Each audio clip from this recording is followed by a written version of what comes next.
My name is Alex Miller, and for this assignment, I interviewed a professional who works in the behavioral health field. Due to confidentiality and security requirements related to her position, I will not be using her real name. Instead, I will refer to her as Mary throughout the presentation. Mary currently works as a behavioral health prevention specialist embedded with a unit aboard Marine Corps Base Camp Lejeune.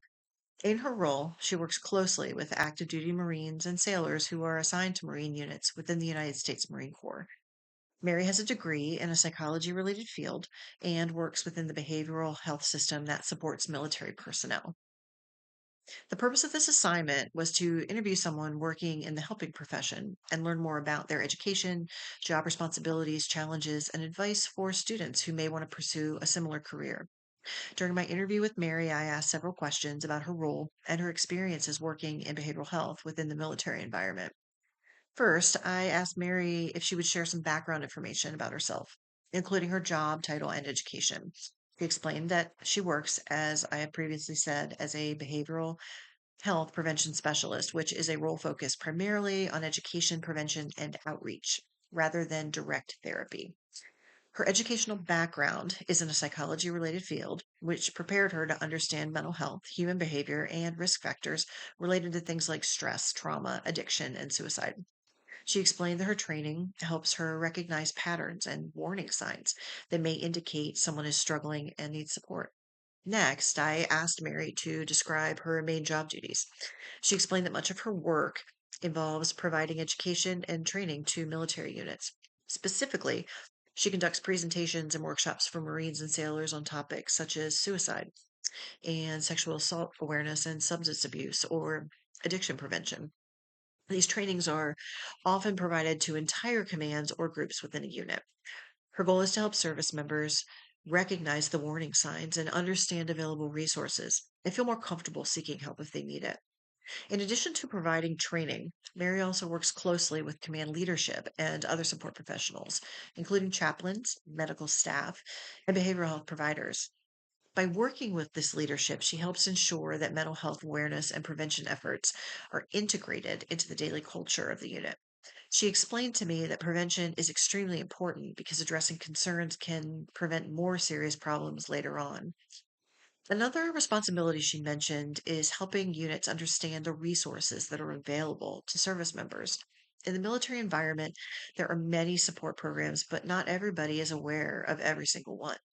Part of Mary's job is making sure that Marines and sailors know where they can go for help if they are dealing with stress and depression, trauma, or other behavioral health concerns.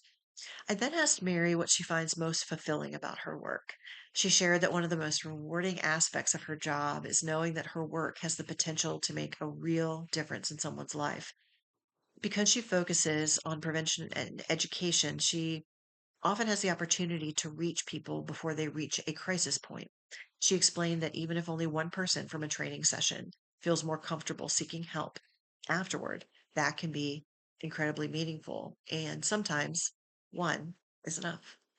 She also mentioned that working with service members can be very rewarding. They face a lot of unique challenges that people in the civilian population don't. Military life often involves long deployments, high stress, frequent relocations, and time away from family. Being able to support individuals who serve our country and help them maintain their well being gives Mary a strong sense of purpose. However, Mary also talked about the challenges that come with working in this field. One of the biggest challenges she identified is the stigma that often surrounds mental health, particularly in high performance environments like the military. Some service members worry that admitting they are struggling could affect their career or how others perceive them, so they just don't say anything at all.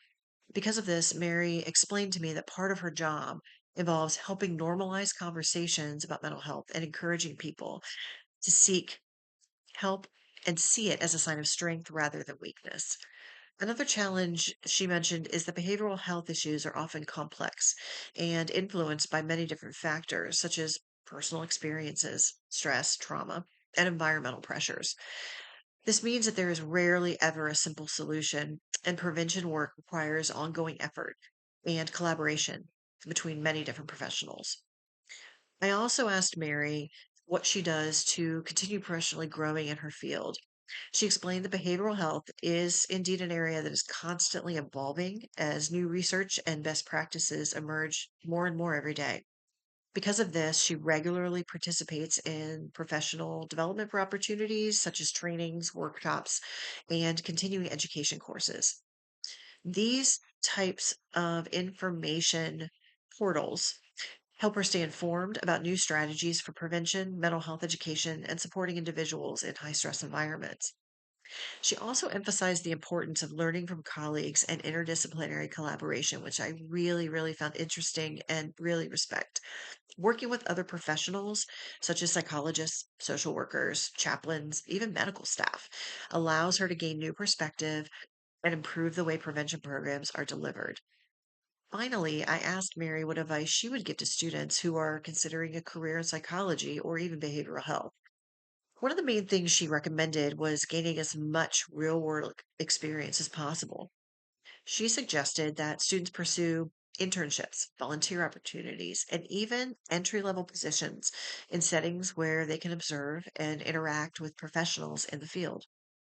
She also emphasized the importance of developing strong interpersonal and communication skills, sometimes in today's world referred to as soft skills. According to Mary, working in the helping profession, as we call it, requires more than academic knowledge. Professionals must be able to connect with people and build trust and communicate in ways that are supportive and respectful. She also encouraged students to remain open to different career paths within psychology and behavioral health. Many students initially think of counseling or therapy as the primary career option, but there are so many other roles: prevention specialists, program coordinators, even community outreach professionals, to name a few. Throughout this assignment, I personally learned several important things about the behavioral health field.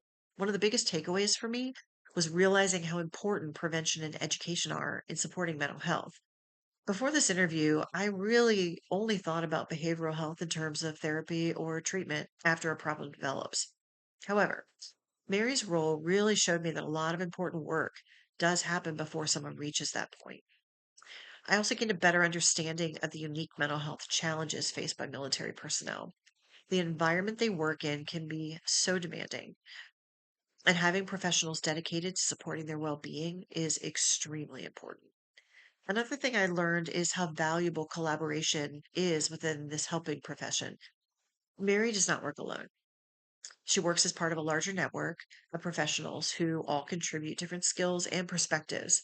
This teamwork really helps create a stronger support system for the individuals they serve and for the embedded staff as a whole.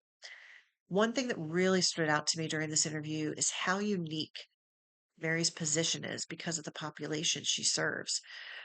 Mary's work is focused specifically on active duty Marines and sailors, which represents a very small portion of the overall population in the United States.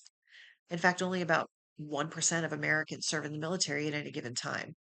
That statistic really puts into perspective how specialized her role is. Most behavioral health professionals work with the general population, but Mary's work is centered on supporting a very specific community that experiences challenges many civilians will never fully understand. And because this group is so small, it can sometimes be easy for the broader public to forget the pressures and responsibilities that come with military service. Service members often operate in environments that involve high stress, high tempo, long periods away from family, intense training, and exposure to traumatic events. These factors significantly affect mental health and well being. Mary's role is super important because it recognizes that this population has unique stressors and risk factors that require targeted education and prevention efforts. Another reason this focus is important is that military culture can sometimes emphasize toughness, resilience, and pushing through difficult situations. While those qualities are absolutely essential for military readiness, they can sometimes make it harder for individuals to openly talk about mental health struggles and the challenges they are facing in real time. Mary explained to me that part of her work is helping shift to that culture so that seeking help is viewed as a responsible and proactive decision rather than something that is supposed to be hidden. As I was reflecting on this, it made me realize how important it is for professionals in this field to really understand the specific needs of the population they serve. The strategies that work in one setting won't necessarily work in another.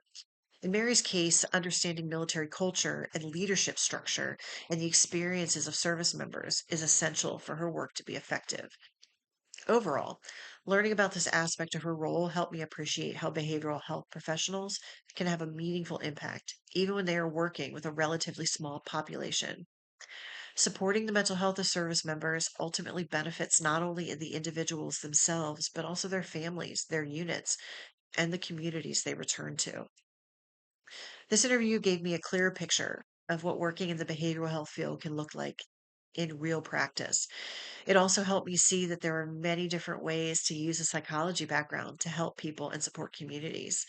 Hearing directly from someone working in the military field made the information feel much more real and practical and tangible rather than simply reading about a career in a textbook.